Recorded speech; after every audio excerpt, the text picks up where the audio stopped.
Shalom Christ-like people, mari kita simak Warta Jemaat GKI Manyar minggu ini.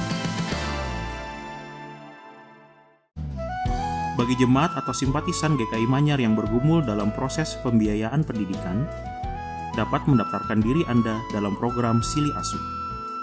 Pendaftaran gelombang ketiga akan berlangsung pada 4 sampai dengan 18 Oktober 2020. Kami juga mengundang Bapak, Ibu, Saudara-saudari yang ingin berpartisipasi dalam proses pendanaan Sili Asuh. Keterangan seputar Sili Asuh dapat diakses melalui Warta dan IG GKI Manyar. Demikian Warta Jemaat GKI Manyar minggu ini. Selamat hari Minggu dan selamat beribadah. Tuhan Yesus memberkati.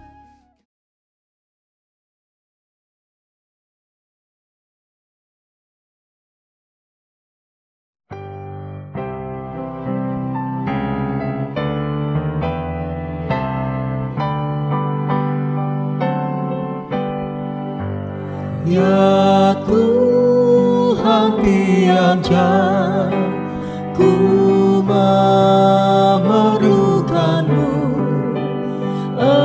Engkaulah yang memberi sejahtera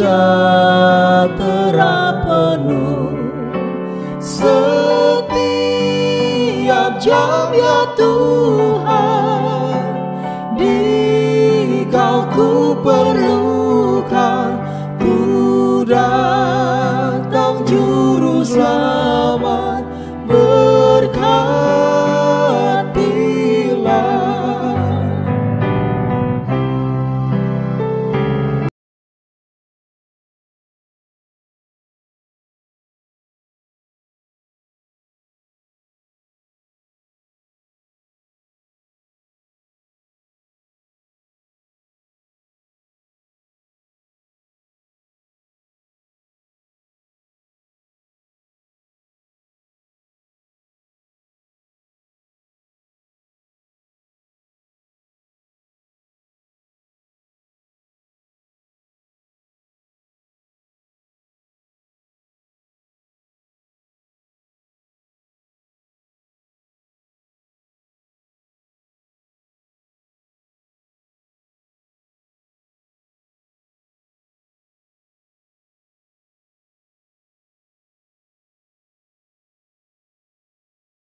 Selamat, berkatilah.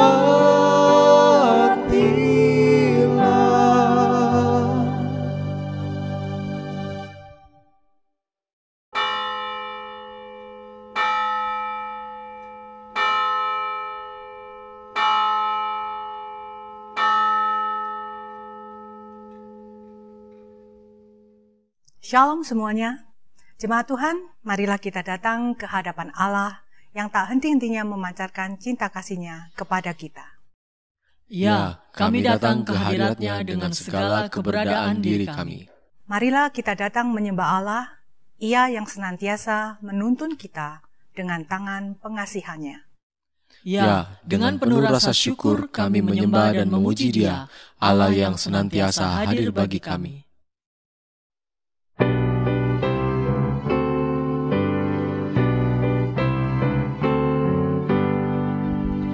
Tuhan Allah hadir pada saat ini, hai sembah sujud di sini. Diam dengan hormat, tubuh serta jiwa, tunduklah menghadap Dia.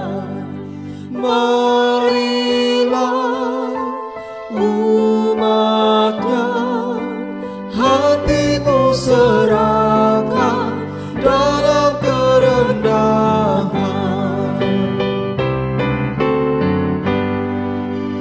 Kau bagai udara, sumber kehidupan dan tempat gerak semua. Laut tak terhingga, buatlah diriku layak menyelami Dikau. Kau penuh dalamku, aku di dalammu.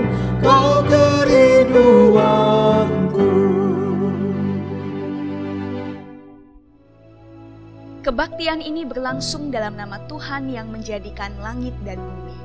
Dialah sumber pertolongan kita dan kasih setianya tetap untuk selama-lamanya. Kiranya Allah Bapa melimpahkan kasih karunia dan damai sejahtera kepada saudara sekalian. Dan kepada saudara juga. Jemaat Tuhan yang terkasih, tak dapat dipungkiri bahwa masa pandemi membawa berbagai perubahan dalam aspek kehidupan. Dan tidak jarang juga ada gejolak dengan beragam isu yang muncul, baik pada bidang politik, sosial, ekonomi, hukum, dan lain sebagainya. Di tengah situasi ini, bagaimana sikap kita sebagai umat Allah? Saudara, memang kita bukan berasal dari dunia, tapi kehadiran kita sebagai umat Allah tak terpisahkan dari dunia ini. Kita dipanggil untuk senantiasa mewujud nyatakan karya Allah yang membawa damai sejahtera, pemulihan, dan cinta kasih. Kita juga dipanggil untuk memberikan dampak yang positif dan membarui dunia di sekitar kita. Namun, bukankah hal ini kerap kali terluput dari pemahaman gereja? Kita sebagai gereja akan eksistensi kita di tengah dunia. Umat Tuhan yang terkasih, pada saat ini, marilah kita mengambil waktu teduh secara pribadi. Datanglah ke hadirat Allah Sang Hikmat dan Sumber Kasih. Akuilah segala dosa dan kerapuhan kita, yang kerap kali mengabaikan sekeliling kita, bahkan mungkin mengabaikan panggilan Allah dalam kehidupan kita.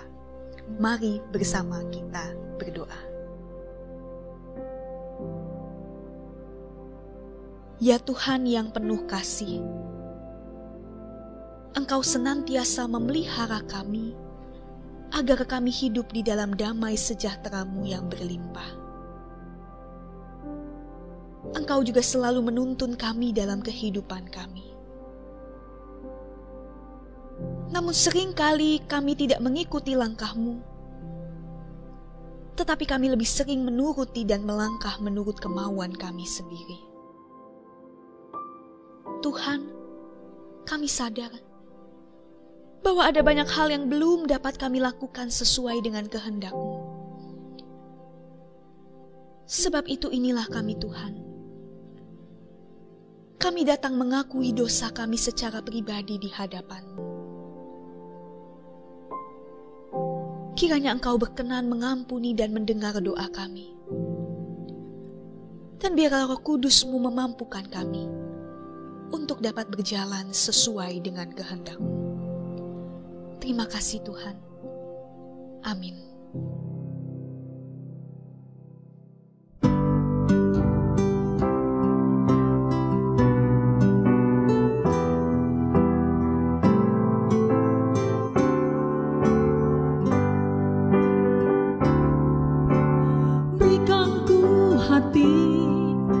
Seperti hati-Mu yang penuh dengan belas kasihan. Berikan ku mata seperti mata-Mu, memandang tuaya di sekelilingku. Berikan ku tangan-Mu untuk melakukan tugasku. Berikan ku kaki-Mu melangkah dalam rencana-Mu. Berikan ku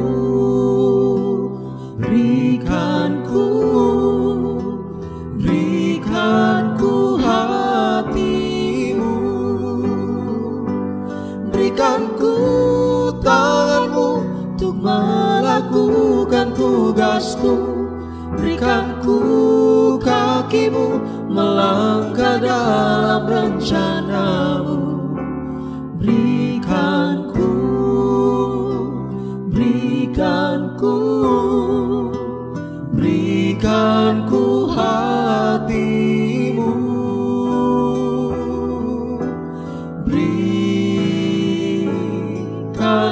hati-Mu.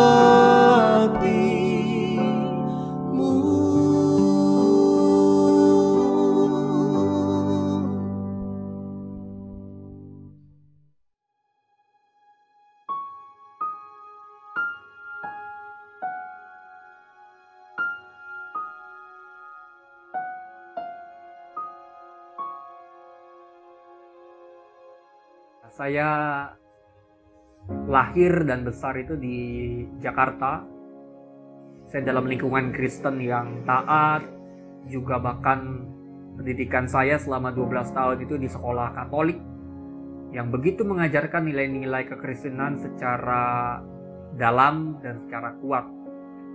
Sehingga tanpa disadari saya merasa bahwa saya begitu nyaman dengan lingkungan saya dan saya tidak menyadari lingkungan di luar saya. Ya, satu waktu ada guru yang menantang saya dan teman-teman untuk mau hidup mandiri dan mau keluar dari zona nyaman.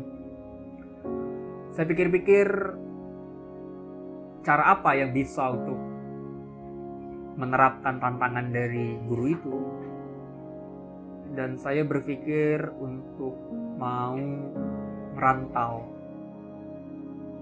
Akhirnya saya pilih salah satu universitas di kota Surabaya, kota yang begitu asing bagi diri saya, yaitu Universitas Airlangga. Saya diterima di Universitas Airlangga, universitas negeri yang sangat berbeda dengan lingkungan saya di Jakarta. Berbeda agama, berbeda budaya, berbeda suku, berbeda bahasa, berbeda semuanya berbeda. Awalnya memang sulit gitu, tapi kemudian saya justru karena kesulitan itu menyesuaikan diri dan akhirnya justru menemukan bahwa ternyata banyak loh berbagai problem, berbagai masalah yang ada di masyarakat. Apalagi saya mengambil jurusan itu ilmu politik.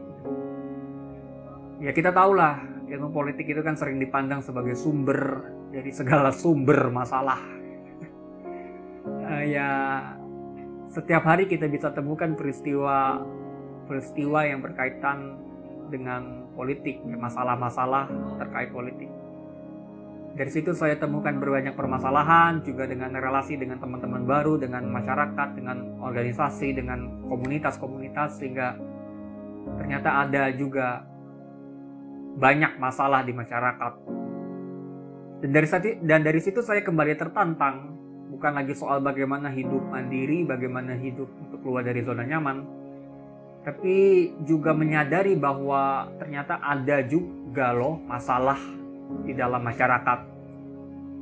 Saya tertantang untuk menyadarkan banyak orang, terutama orang-orang muda, untuk punya kesadaran yang sama seperti apa yang saya sadari, bahwa ternyata banyak problem di masyarakat dan harapannya bisa berjalan dan bergerak bersama-sama untuk menyelesaikan masalah tersebut.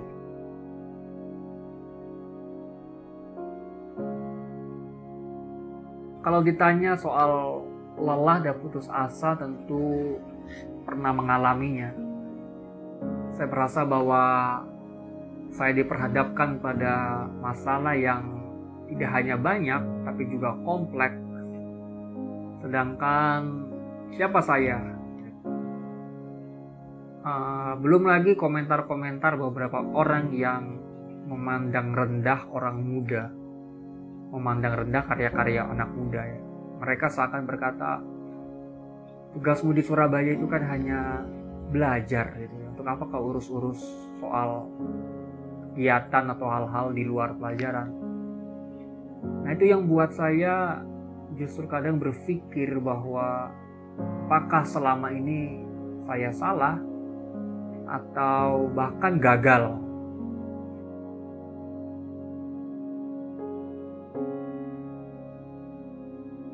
Pertama-tama pertolongan itu saya rasakan dari gereja, di mana gereja itu memberikan ruang yang begitu luas bagi saya untuk berkarya. Juga dengan orang-orang yang ada di dalam gereja, orang-orang tokoh-tokoh gitu, di mana mereka bisa saya jadikan sebagai panutan, bisa juga saya jadikan sebagai role model dalam aktivitas di masyarakat. Begitu pula dengan aktivitas-aktivitas di dalam gereja, saya mendapat banyak pelatihan, mendapat kursus, mendapat seminar, mendapat banyak kegiatan di mana saya merasa itu berguna, mempertambah pengetahuan juga kemampuan saya. Yang kedua, saya merasa ditolong Tuhan melalui orang-orang yang ada di dalam organisasi masyarakat yang saya ikuti. Mereka tokoh-tokoh senior yang sudah lebih dulu terjun di dalam masyarakat. Tapi mereka nggak tinggi hati, mereka nggak sombong gitu kan. Ketika ada orang muda yang punya spirit, yang punya semangat yang sama untuk berkarya di masyarakat, mereka mau mengajari, mereka mau mengenalkan hal-hal praktis di mana saya merasa saya bertumbuh juga secara pengalaman.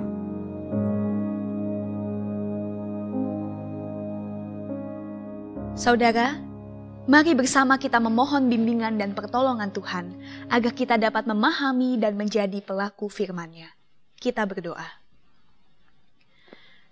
Ya Tuhan, inilah kami dengan seluruh keberadaan kami.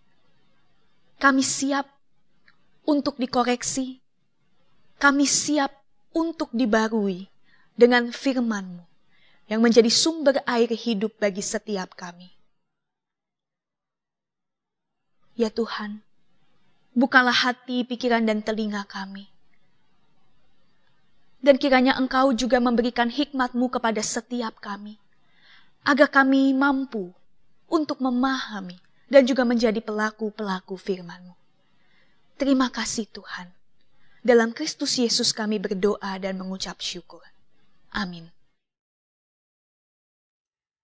Bacaan hari ini diambil dari Matius pasal 22 ayat 15 sampai yang ke-22. Tentang membayar pajak kepada Kaisar. Kemudian pergilah orang-orang Farisi. Mereka berunding bagaimana mereka dapat menjerat Yesus dengan suatu pertanyaan. Mereka menyuruh murid-murid mereka bersama-sama orang-orang Herodian bertanya kepadanya, "Guru, kami tahu Engkau adalah seorang yang jujur dan dengan jujur mengajar jalan Allah. Dan Engkau tidak takut kepada siapapun juga, sebab Engkau tidak mencari muka. Katakanlah kepada kami pendapat-Mu. Apakah diperbolehkan membayar pajak kepada Kaisar atau tidak?" Tetapi Yesus mengetahui kejahatan hati mereka itu lalu berkata, "Mengapa kamu mencobai aku, hai orang-orang munafik? Tunjukkanlah kepadaku mata uang untuk pajak itu." Mereka membawa suatu dinar kepadanya. Maka ia bertanya kepada mereka, "Gambar dan tulisan siapakah ini?"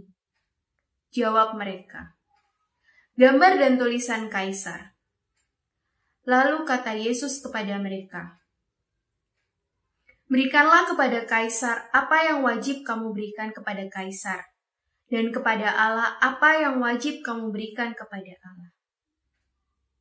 Mendengar itu, heranlah mereka dan meninggalkan Yesus lalu pergi. Demikianlah firman Tuhan. Demikianlah Injil Tuhan Yesus Kristus. Berbahagialah setiap orang yang mendengarkan firman Allah, yang memeliharanya dengan setia dan melakukannya dalam kehidupan. Haleluya.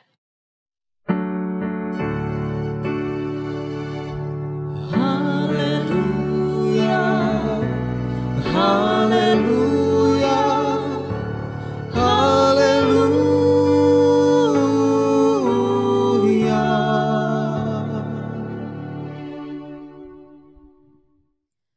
Saudara, pernahkah Anda melihat dua kubu yang saling berseberangan?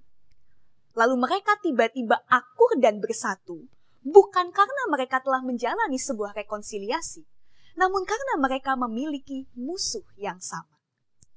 Nah, hal inilah yang terjadi pada orang-orang Farisi dan kaum Herodian di bacaan Injil kita.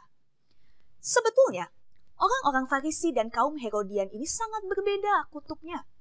Orang-orang Farisi sangat konservatif. Mereka menolak kekaisaran Romawi karena mereka hanya mau patuh kepada Allah. Dan karena itu, mereka menolak dengan keras pembayaran pajak kepada kaisar.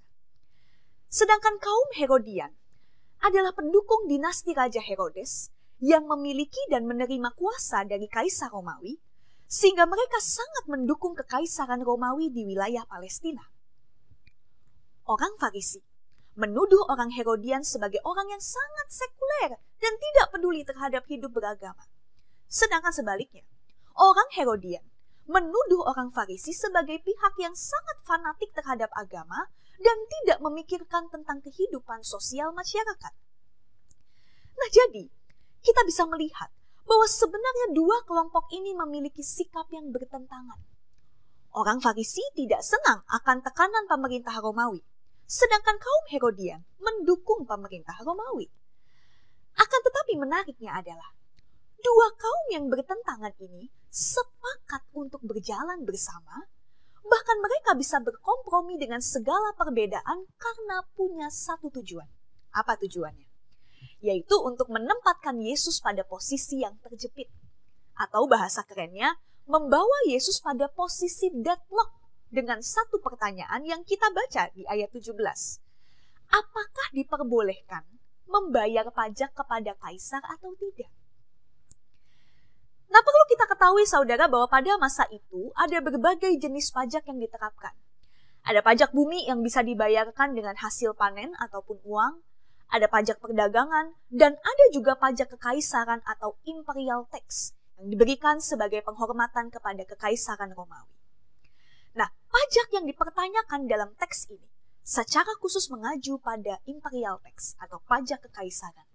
Ketika orang-orang Yahudi diharuskan untuk membayar pajak sebagai tanda penghormatan bagi bangsa Romawi yang menjajah mereka.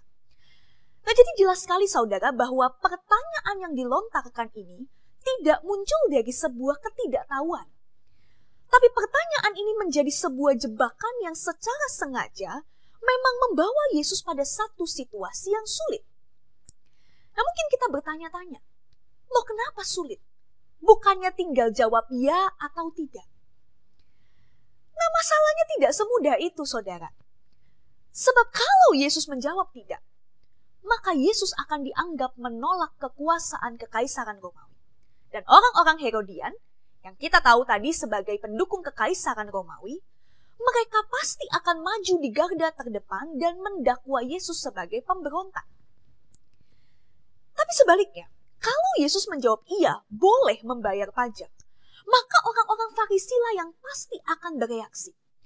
Mereka menganggap Yesus tidak memiliki keberpihakan pada bangsanya. Bahkan Yesus tidak berbeda halnya seperti para pemungut cukai yang bekerja bagi pemerintah Romawi. Dan kalau orang-orang Yahudi mendengar jawaban iya dari Yesus, maka sangat mungkin saudara, mereka akan mempertanyakan kemesiasan Yesus. Karena konsep Mesias dalam pemahaman orang Yahudi adalah seorang yang akan membebaskan mereka dari penjajahan bangsa Romawi. Nah, jadi kita dapat melihat bahwa betapa dilematisnya pertanyaan yang diberikan oleh orang-orang Farisi dan kaum Herodian. Akan tetapi kita tahu bahwa Yesus sangat bijaksana. Yesus sangat sadar dengan jebakan ini. Sehingga ia tidak menjawab pertanyaan ini dengan jawaban ya dan tidak hitam putih, begitu ya. Tapi apa yang dilakukan Yesus? Kita bisa membaca di ayat 19. Ketika Yesus meminta orang-orang Farisi dan kaum Herodian untuk membawa koin yang biasanya dipakai untuk membayar pajak. Yang pada masa itu adalah koin dengan mata uang dinar. Nah, lalu ketika koin itu diterima, Yesus bertanya, gambar dan tulisan siapakah ini? Dan mereka menjawab, gambar dan tulisan kaisar. Nah, memang saudara, setiap kaisar pada masa itu pasti akan membuat koin yang di dalamnya terdapat gambar dirinya, untuk menunjukkan bahwa dialah yang berkuasa di wilayah tersebut. Nah, mengapa Yesus meminta kaum Herodian dan terutama orang-orang Farisi untuk menunjukkan koin dinar tersebut? Saudara, Yesus ingin menunjukkan bahwa ketika orang-orang Farisi memiliki uang dinar tersebut, itu berarti mereka juga masih mengakui kekaisaran Romawi, bukan? Kalau mereka tidak mengakui pemerintahan Romawi, lalu untuk apa mereka memiliki uang yang dibuat oleh kekaisaran Romawi? Dan di sisi lain, saudara, kita juga melihat kemunafikan orang-orang Farisi. Bahwa ketika di satu sisi mereka berseru untuk lawan penjajah, lawan bangsa Romawi. Tapi di sisi lain pun, mereka juga gak segan untuk bekerja sama dengan orang-orang yang pro pemerintah Romawi demi kepentingan pribadi mereka. Nah, itulah mengapa Yesus dengan tegas mengatakan di ayat 18, "Mengapa kamu mencobai aku, hai orang-orang munafik?" Saudara, apa namanya kalau bukan munafik dan mencari keuntungan sendiri? Ketika kebenaran ditutupi sejauh mereka memperoleh keuntungan dari tindakan itu. Nah, dengan demikian, apa yang menjadi jawaban Yesus? Kita dapat melihat di ayat 21. "Berikanlah kepada Kaisar apa yang wajib kamu berikan kepada Kaisar, dan kepada Allah apa yang wajib kamu berikan kepada Allah." Saudara, apa yang dimaksudkan Yesus dari jawaban ini? Mari bersama kita perhatikan terlebih dulu frasa yang pertama. Berikanlah kepada Kaisar apa yang wajib kamu berikan kepada Kaisar. Saudara, di sini Yesus mengajak orang-orang Farisi dan Herodian untuk menyadari bahwa mereka tidak dapat mengingkari kewajiban sebagai warga negara, sebab mereka hidup dan mereka berada di dunia dalam satu konteks tertentu. Mereka tidak selayaknya mempertentangkan atau membenturkan antara pemerintahan Allah dengan pemerintahan dunia. Sebab Allah dapat menggunakan para pemimpin di dunia sebagai bagian dari rancangan kasih-Nya kepada umat. Allah dapat menggunakan pemerintah di dunia untuk mendatangkan kesejahteraan bagi umatnya. Jadi mereka dipanggil untuk melakukan kewajiban mereka sebagai warga negara dengan memberikan kepada pemerintah apa yang memang menjadi hak milik pemerintah. Tapi catatannya, jangan memberikan kepada para pemimpin, jangan memberikan kepada pemerintah apa yang seharusnya menjadi hak milik Allah. Nah, ini penting, saudara.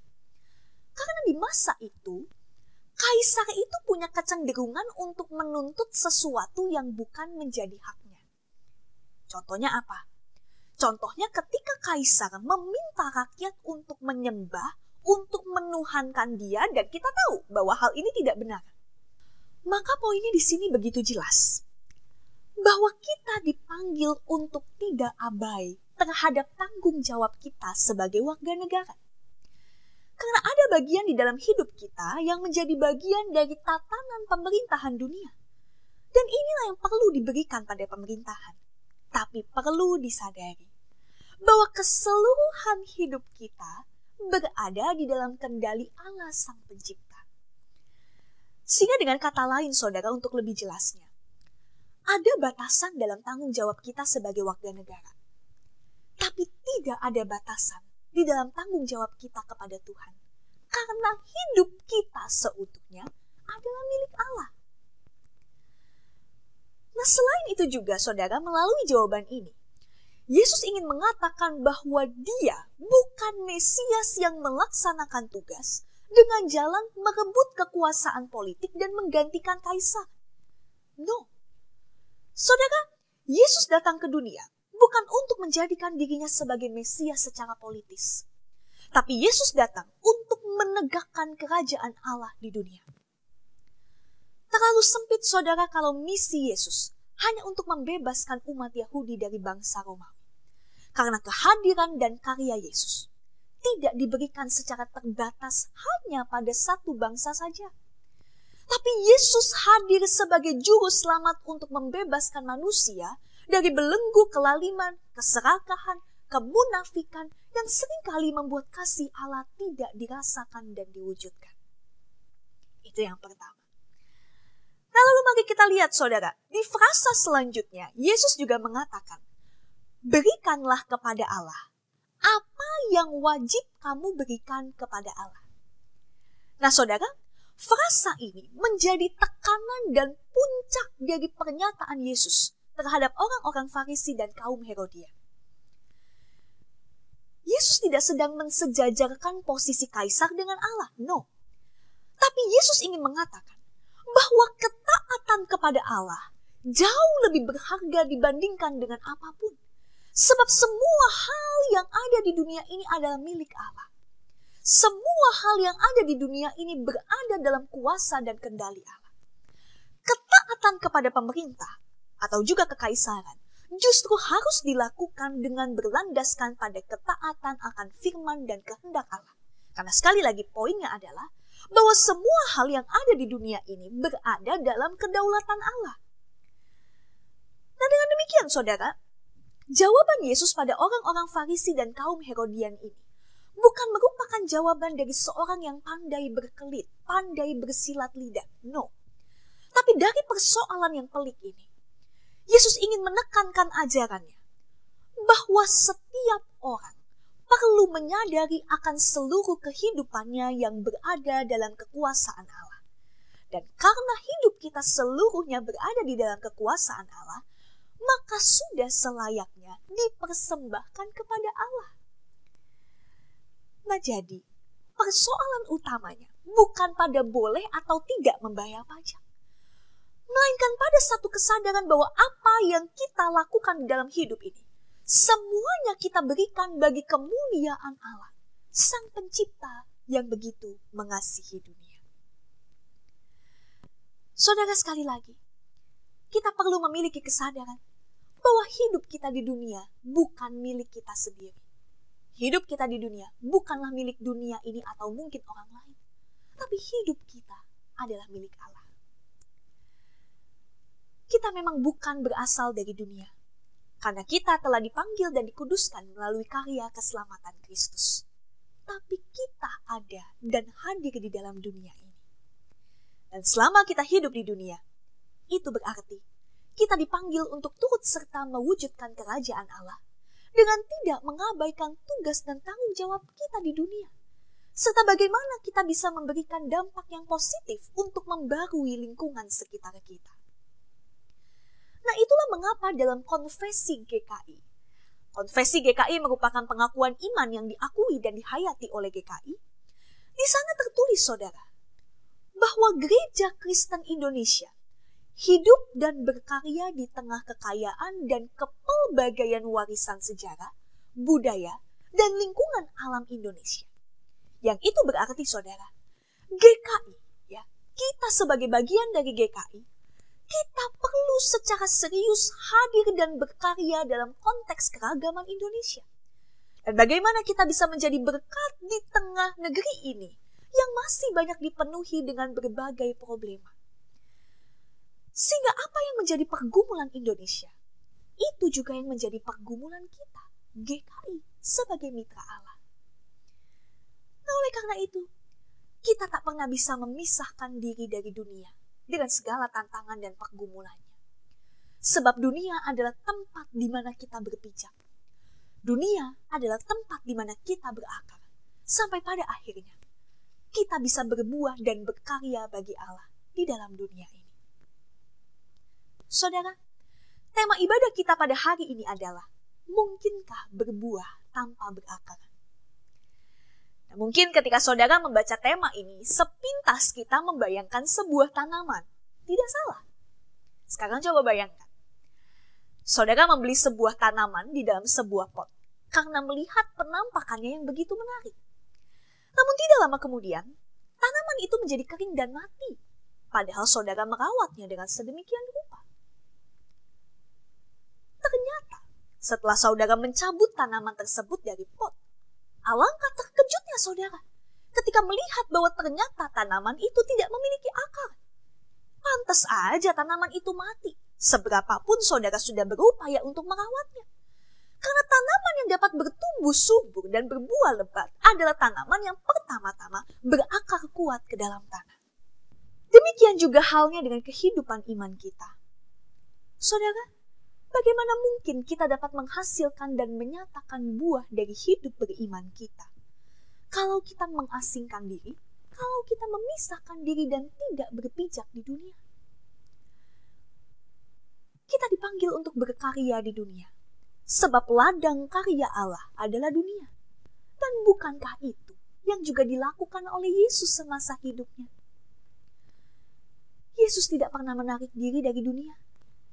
Yesus tidak pernah bersembunyi atau bahkan menghindar dari interaksi dengan orang-orang yang tidak benar. Yesus tetap ada di tengah-tengah mereka dan tidak menjadi sama seperti mereka. Tapi sebaliknya, Yesus selalu menyatakan suara kenabian. Yesus selalu menegur apabila ada orang yang melakukan dosa, serta mengundang mereka untuk hidup di dalam jalannya. Lalu bagaimana dengan kita?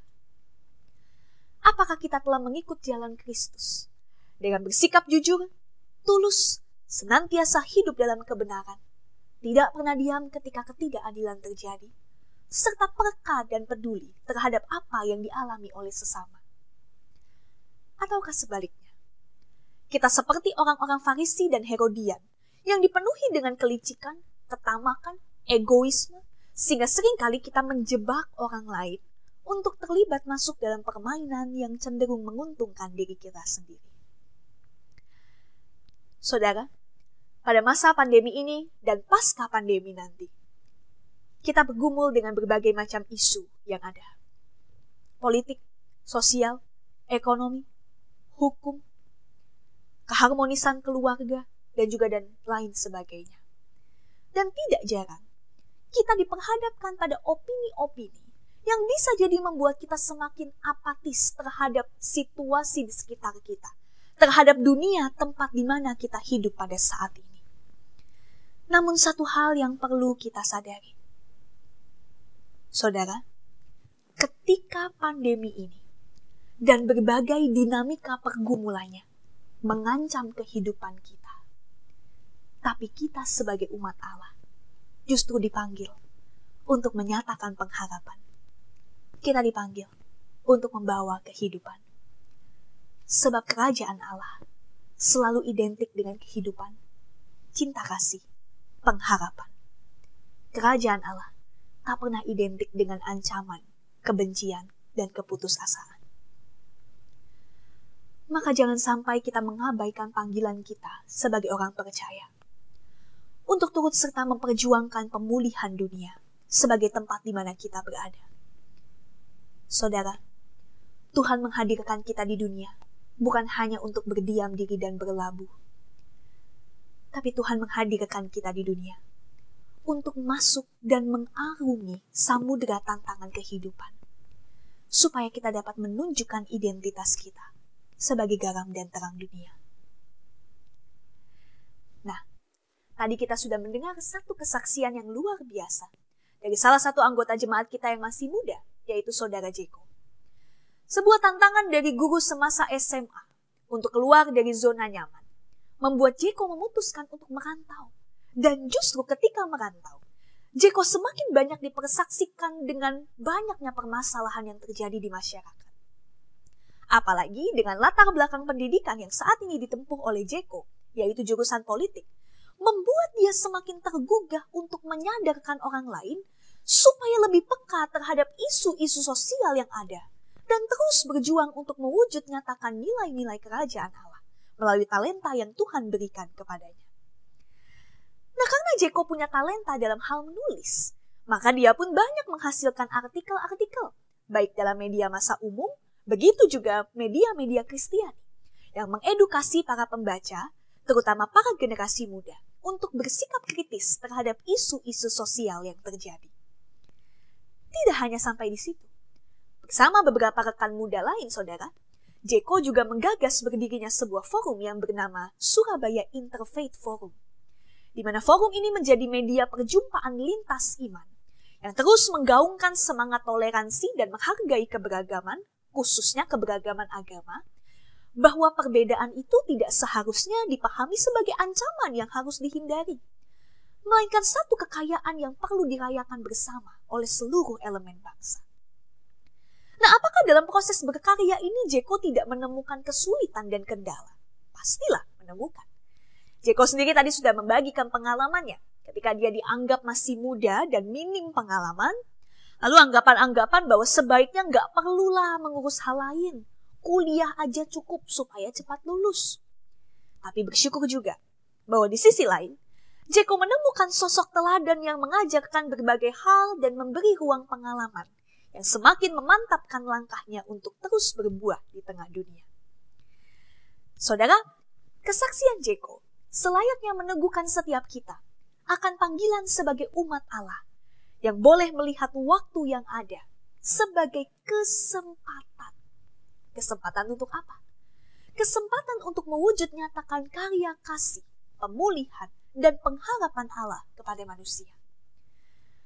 Kita gak harus selalu turun ke jalan dan melakukan aksi demo untuk menyatakan karya kasih Allah. Kita gak harus juga mengambil studi politik secara formal seperti Jeko untuk kita bisa menyatakan karya pengharapan pada sesama. Namun, kita bisa memulainya dengan melatih kesadaran diri.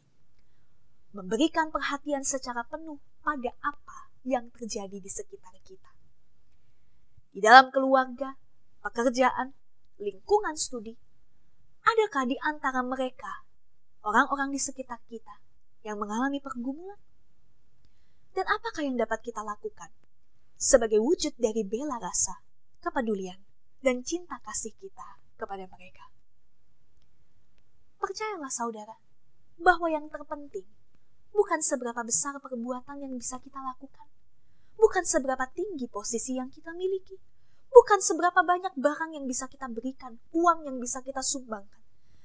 Tapi apakah kita mau melakukan sesuatu dengan komitmen yang teguh dan dengan cinta yang besar. Dengan cinta yang telah terlebih dulu diberikan Tuhan kepada setiap kita. Nah, dengan demikian saudara, sebagaimana pada uang dinar dalam bacaan Injil kita, yang dipakai untuk membayar pajak, dan di dalam uang dinar itu terdapat gambar kaisar sebagai tanda kekuasaannya. Maka biarlah hidup kita senantiasa memancarkan wajah Allah yang penuh kasih, sebagai tanda kehadiran dan kekuasaan Allah. Kiranya Allah senantiasa menopang kita, sehingga kita dapat senantiasa memelihara persekutuan yang hidup dengan Dia. Kita dapat memiliki hati, mata, telinga, tangan, dan kaki Kristus dalam diri kita, yang pada akhirnya memampukan kita untuk menjadi pribadi yang berdampak dimanapun Tuhan menempatkan kita. Kiranya Tuhan memberkati kita. Amin.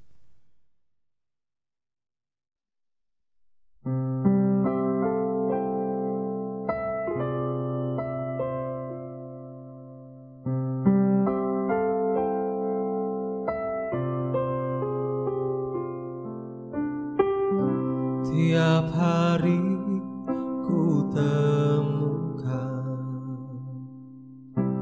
mereka yang terhilang, hidup yang tak menentu, arah tujuan dalam tawa mereka tersimpan duka, namun Tuhan mendengar tangis mereka. Mereka perlukan, mereka perlukan kasih Yesus yang besar sebagai jawaban. Mereka perlukan, mereka perlukan. Tidakkah kau sadari Dia kasih yang sejati? Mereka perlukan.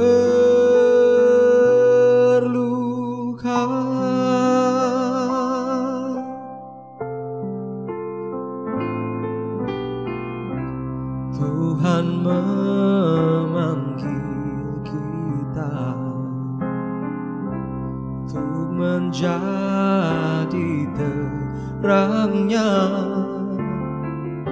tiada lebih berharga dari yang terhilang. Kasih-Nya mencelikan, buatku mengerti.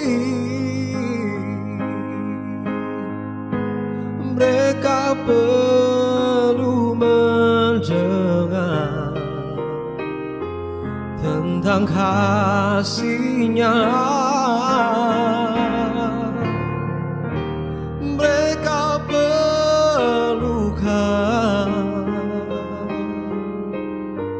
mereka perlukan kasih Yesus yang besar sebagai jawaban. Mereka perlukan, mereka perlukan. Tidakkah kau sadari, Dia kasih yang sejati. Mereka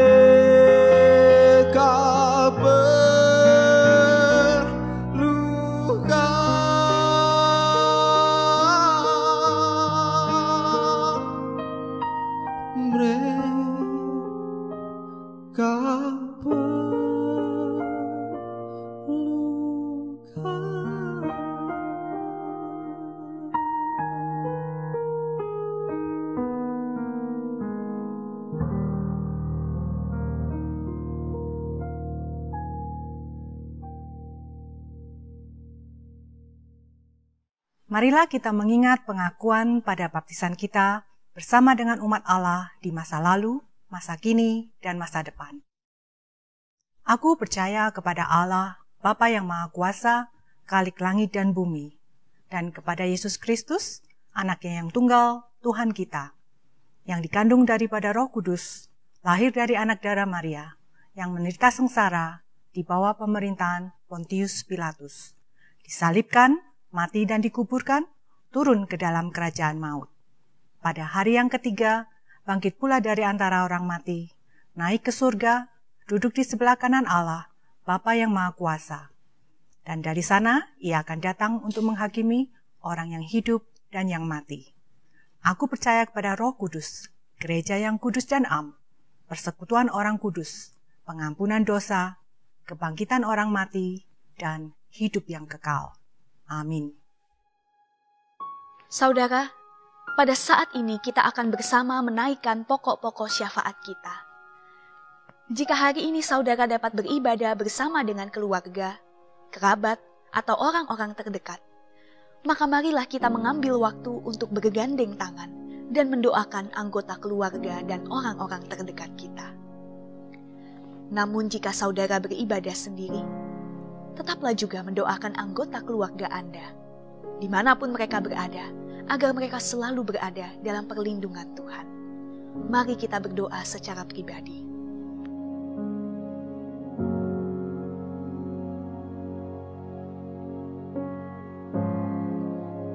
Bagi para orang tua yang terus berjuang untuk menghidupi kebutuhan anggota keluarga di tengah segala keterbatasan, kiranya Tuhan menganugerahkan kesehatan dan kekuatan.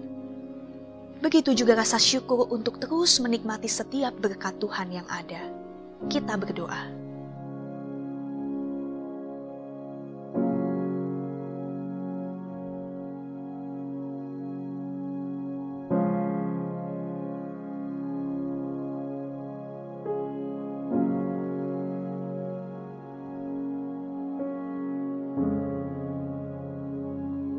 Bagi para anak yang duduk di bangku sekolah ataupun perkuliahan, mereka yang berjuang untuk menempuh pendidikan dengan sebuah sistem yang baru, kiranya Tuhan memberikan hikmat bagi setiap proses adaptasi yang harus mereka lakukan. dan juga ketekunan untuk tetap setia mengerjakan tugas dan tanggung jawab mereka. Kita berdoa.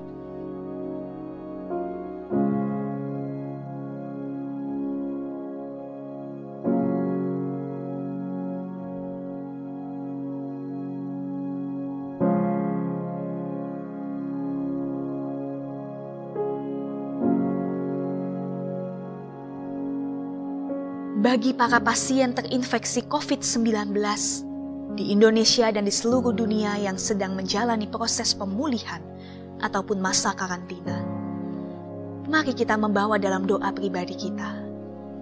Begitu juga bagi para dokter dan pelayan kesehatan yang berada di garda depan dalam upaya penyembuhan pasien terinfeksi COVID-19. Kiranya Kristus memberikan kekuatan, semangat, dan sukacita dalam karya layanan mereka. Kita berdoa.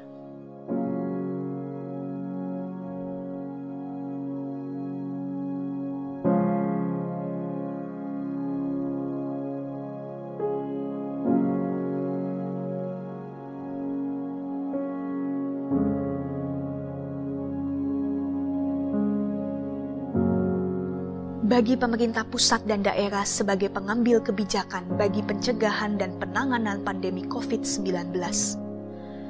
Kiranya mereka dapat berhikmat untuk terus mengutamakan nilai-nilai kebenaran, keadilan, dan kesejahteraan bagi masyarakat Indonesia. Kita berdoa.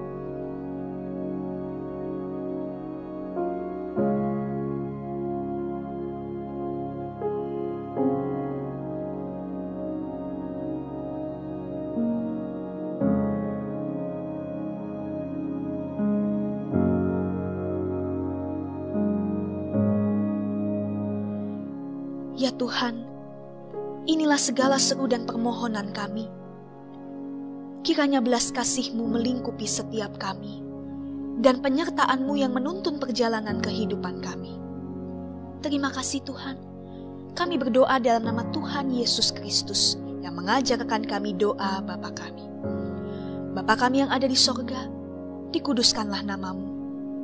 Datanglah kerajaan-Mu, jadilah kehendak-Mu di bumi seperti di sorga. Berikanlah kami pada hari ini makanan kami yang secukupnya. Dan ampunilah kami akan kesalahan kami, seperti kami juga mengampuni orang yang bersalah kepada kami. Dan jangan membawa kami ke dalam pencobaan, tetapi lepaskanlah kami daripada yang jahat. Karena Engkaulah yang empunya kerajaan, dan kuasa, dan kemuliaan sampai selama-lamanya. Amin. Marilah kita mengungkapkan syukur melalui persembahan kita. Jemaat dapat memberikan persembahan melalui transfer ke rekening Bank GKI Manyar yang tertera di layar melalui pemindahan atau scan QR Code GKI Manyar atau mengumpulkan persembahan dalam amplop khusus yang dapat dibawa setiap saat untuk dimasukkan di dalam lemari besi yang diperuntukkan sebagai kotak persembahan yang tersedia di pintu ruang ibadah remaja. Jika mengalami kesulitan untuk menghantar persembahan, jemaat juga dapat menghubungi staf kantor gereja untuk pengambilan amplop persembahan di rumah masing-masing. Marilah kita memberikan persembahan kepada Tuhan dengan berlandaskan pada firman-Nya yang berkata, "Sebab segala sesuatu adalah dari Dia, dan oleh Dia, dan kepada Dia. Bagi Dialah kemuliaan sampai selama-lamanya." Roma 11 ayat yang ke-36.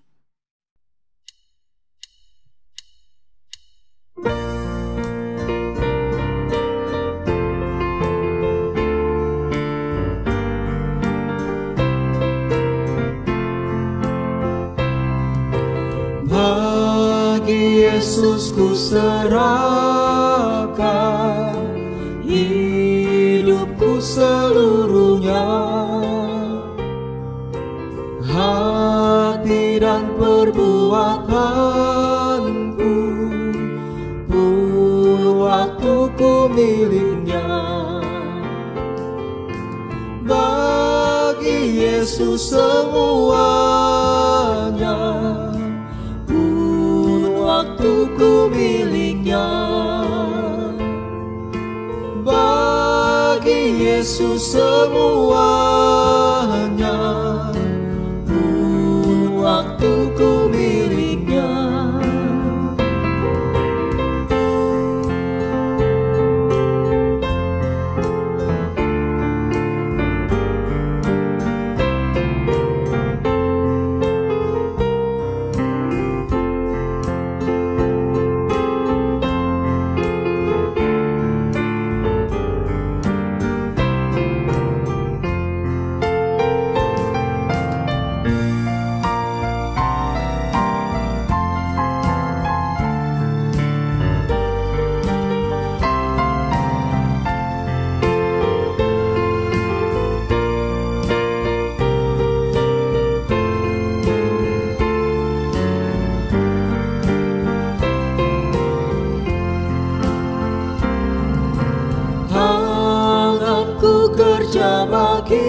Mataku memandang Yesus, yang ku puji Dialah. Bagi Yesus semuanya, yang ku puji Dialah. Bagi Yesus semuanya, yang ku puji Dialah.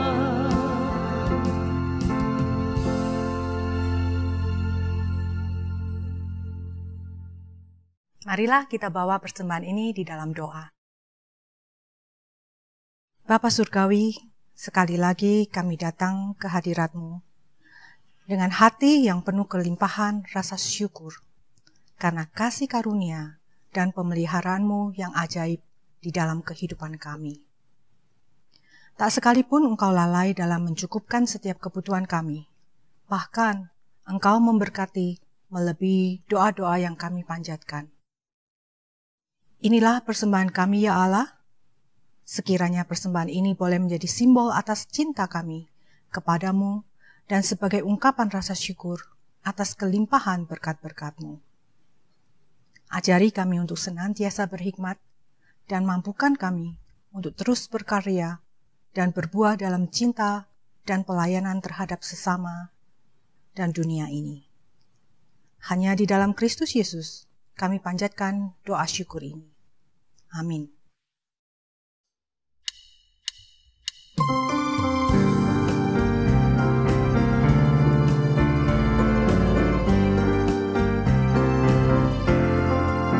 Tuhan mengutus kita ke dalam dunia, bawa pelita kepada yang gelap.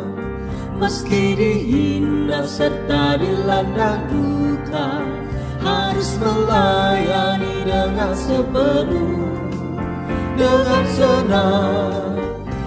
senang. Marilah kita melayani umat-Nya dengan senang, berarti kita memuliakan nama-Nya.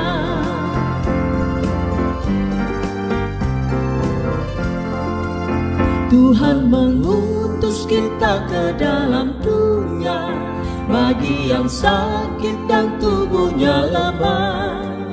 Meski dihina serta dilanda duka, harus melayani dengan sepenuh, dengan senang. Marilah kita melayani umat-Nya dengan senang, berarti kita memuliakan nama-Nya, berarti kita memuliakan nama-Nya. Arahkanlah hatimu kepada Tuhan. Kami mengarahkan hati kami kepada Tuhan. Hiduplah dalam kasih-Nya dan jadilah saksinya yang setia. Sebab kami rindu untuk senantiasa mempersaksikan Kristus kepada dunia. Terpujilah Allah Bapa, Anak, dan Roh Kudus, yang tidak pernah memisahkan kami dari kasih-Nya sekarang dan selama-lamanya. Kiranya kasih Allah Bapa melingkupi hidup kita. Kiranya kesetiaan Yesus Kristus menuntun langkah kita. Dan kiranya kuasa Roh Kudus memberi semangat bagi kita, agar kita mampu mewujud nyatakan karya kasih dan pemulihan Allah di dunia, sekarang dan selamanya. Amin.